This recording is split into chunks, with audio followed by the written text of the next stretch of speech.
네. 이제 미술교육, 유아 미술교육으로 들어와서요. 내용들을 좀 살펴보겠습니다. 우선 미술교육을 할 때는 이게 시험 문제에 나오지는 않나 기본적으로 알고 있어야 되는 게 역사적인 차원을 얘기를 할 때 먼저 표현 중심 미술교육, 두 번째 창의성 중심 미술교육, 세 번째 이해 중심 미술교육. 표현 중심 미술교육은 유능한 디자이너 양성의 목적이었다면 창의성 중심 미술교육은 미술을 하나의 수단으로 보는 형태.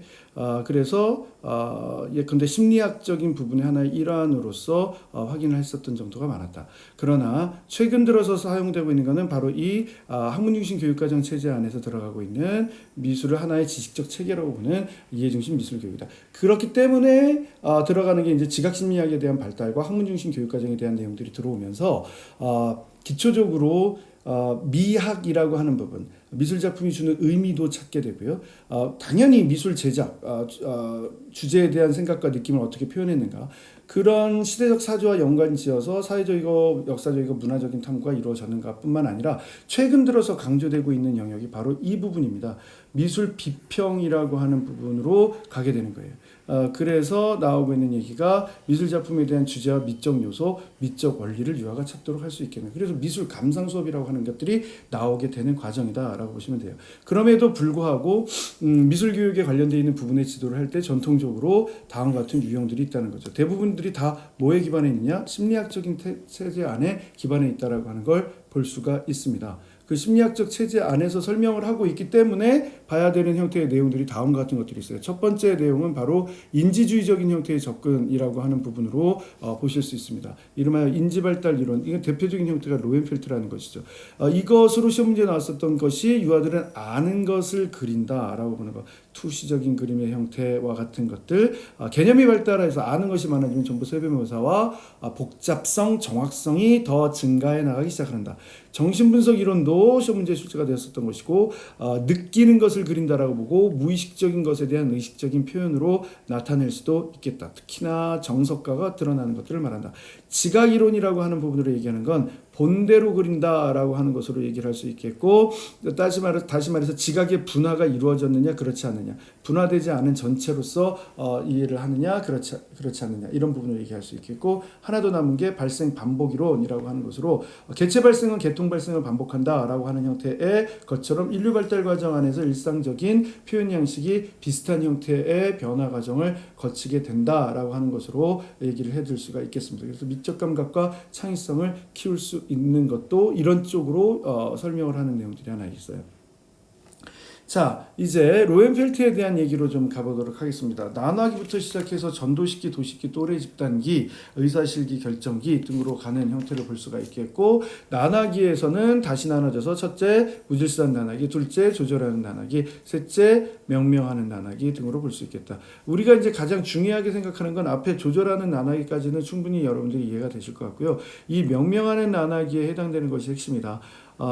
나눠의 이름을 붙이기 시작하는 것이다. 그 이름을 붙이기 시작하는 것이 무엇으로 연결되는 것이더라? 상징적 사고로 연결이 될 수도 있겠다. 이름하여 무엇으로 정리가 된다? 의사소통의 수단으로서 연결이 될 수가 있겠다라고 하는 것으로 보시면 됩니다.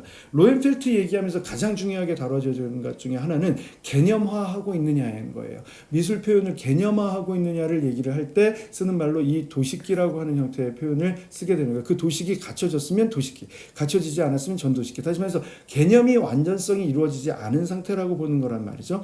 그래서 표현된 것과 대상 간의 관계가 발견되기는 시작을 하는데 완전한 개념으로 보기는 힘들다. 이름하여 두족인들도 나타나는데 이름하여 자기중심적 표현들이 나타나는 것. 그래서 사람의 목에 이렇게 팔이 붙어 있는 건 완전한 개념이라고 할 수는 없으나 어쨌든 뭔가 개념이 형성되어 가는 과정 안에 있다라고 보시면 되겠죠. 그러다가 이제 뭐가 되는 거라고 보는 거예요? 개념이 형성되는 거예요. 개념 형성의 가장 기본적인 게 공간 개념. 공간 개념을 나타내 주는 것의 가장 핵심적인 용어가 바로 뭐가 돼요? 기저선, 하늘선, 하늘과 땅을 구분하는 것이다. 그 다음에 인물에 대한 부분들도 확정을 해 나가는 것이다. 이렇게 보아 나가는 것들을 말하는 것이죠. 나머지 또래 집단기, 의사실기, 결정기에 해당되는 것들은 세부 표현이 나타나기 시작하는 또래 집단기, 사실적 표현을 하기 위해서 예컨대 원금감, 비례 이런 것들이 완전하게 뭔가 표현이 되는 건 이사시기. 그러나 이제 그것들에 의해서 보다 창의적인 형태로도 주관적인 형태로도 발전해 나가는 결정기까지 가기에는 유아들의 발달에 비추어서 봤을 때 이 세 개의 시기는 좀 무리가 있다는 거죠. 그래서 난화기, 전도시기, 도시기의 특징들을 보고 나중에 유아 미술의 특징에 해당되는 것들을 살펴보는 게 핵심이고요. 다음 켈로그에 관련되어 있는 얘기를 할 때는 우리가 발생 반복 이론으로 얘기를 좀 많이 했었어요.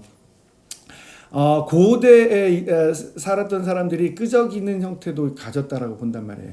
그리고 초보적인 낙서의 차원에서 넘어가서 이제 외곽선이 어떤 비기하학적인 모양을 포함해서 어떤 교차, 십자선, 나란한 꼴처럼 어떤 일련의 것들을 구성해 나가기 시작하는 것. 이름하여 어떤 방향성을 갖고 배치되기 시작하는 시기를 볼 수가 있을 것 같고요. 그러다가 도형 단계에 들어가게 됩니다. 도형 단계 안에서 다루는 게 직사각형, 타원형, 삼각형, 십자형, X형, 불특정한 형태 등을 그려나가는 형태다라고 보시면 될 것 같고, 그 다음에 요 시기가 굉장히 이제 중요한 시기로 얘기를 해줄 수 있습니다. 이번 시험에서는 좀 더 중요하게 보셔야 되는데, 디자인, 모은다. 두 개가 모으면 연합, 세 개 이상이 모으면 집합, 그리고 모아져서 특정한 만다라, 태양형, 방산형 등의 뭐가 표출되기 시작하는 것, 형태가 표출되기 시작하는 것. 만다라형이다라고 규정 지으면 원의 내부가 하나 이상의 십자가로 나눠지는 형태. 태양형이다라고 얘기하면 원 안에 십자가가 없고 두 개 이상의 원이 겹쳐지지 않은 상태. 방사선이다. 보시는 바와 같이 한 점을 기준으로 해서 멀리 뻗어나가는 형태 등을 둘 수 있죠. 사실 이거는 제가 규정을 한 거라서 이게 완전하진 않은데요. 그래도 이 규정 형태에 따라서 살펴보면 대부분 구분을 해나갈 수는 있습니다. 자, 이제 그 다음 형태로 볼 수 있는 게 회화 단계다라고 하는 거.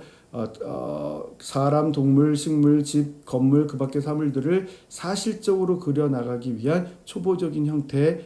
그래서 인물을 그린 후에 사실적 그리는 형태 등으로도 조금씩 발전을 해 나가고 있더라라고 하는 과정으로 보아 나갈 수가 있습니다.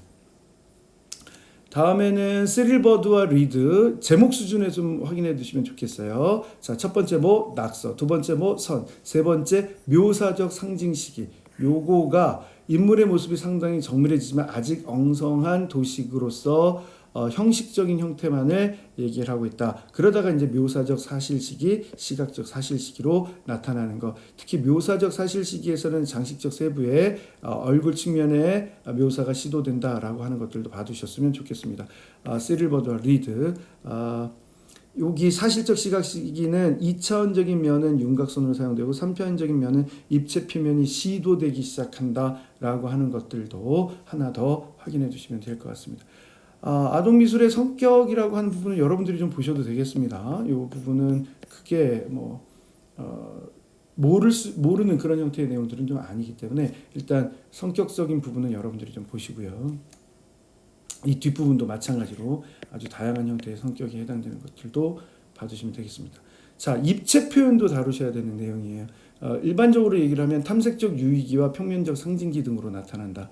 그래서 입체조를 가지고 즐기면서 평면적으로 구체적인 형상 누르거나 해서 만드는 것. 평면적으로 표현하면서도 모든 대상을 상징적으로 구분해 나가는 형태. 그러니까 몸으로 움직여서 막 주물주물하는 이 탐색적 유의기에서 누르면서 더 구체적으로 표현하는 평면적 상징기 형태를 거쳐서 로엔펠트도 난화기의 입체 표현, 전도식기의 입체 표현, 도식기의 입체 표현으로 나눴어요. 똑같이 난화기는 무질서한 난화기, 조절하는 난화기, 명령하는 난화기로 나눴고, 아직 세부적 표현에 어려움을 있고 완전한 도식이라고 보기는 좀 어려운 건 전도식기. 그러나 입체적 도식기 입체 표현은 분석적, 즉 전체로부터 세부로 가는 방법과 종합적, 부분들로부터 전체로 나아가는 형태의 방법으로 갈 수 있겠다. 그러다가 얘가 이제 시험 문제 나온 거죠. 콜롬브. 세 가지 시작. 탐색기, 분하기, 완성기. 탐색기의 행위, 만지기, 두드리기, 눌러보기. 그래서 놀이처럼 해본다. 마치 잡아내려서 인물처럼 표현해본다. 분하기, 그리기의 인물 표현처럼 구형이나 납작하게 눕힌 원반에 다리를 붙여 표현한 두족인 형태가 대부분이다. 분하기. 전체적인 모양을 생각해도 주요한 골격들이 대부분 균형 있게 만들어지긴 시키는 완성기 이렇게 되어 있습니다. 학자별 공통시기는 그냥 도구를 주무르고 굴리면서 노는 무의미 단계, 우연한 변형에 의해서 이름을 붙이는 상징 단계, 그 다음에 점토로 만들어낼 수 있는 것이 무엇인지 계획하고 제작해낼 수 있는 창조 활동 단계 등으로 정리를 해 두시면 될 것 같습니다. 자, 여기까지 얘기해서 유아 미술 교육의 유형에 해당되는 것들 보고 그리고 미술 교육의 특징에 해당되는 것들도 한번 살펴봤습니다. 이런 것들 잘 보시고 이제 더 나아가서 유아기 시기에 미술은 어떤 발달 단계를 거치는지를 봤으니까 뒷부분에서 이제 우리는 유아기 미술 교육의 특징에 해당되는 걸 아주 세분화해서 살펴보도록 하겠습니다.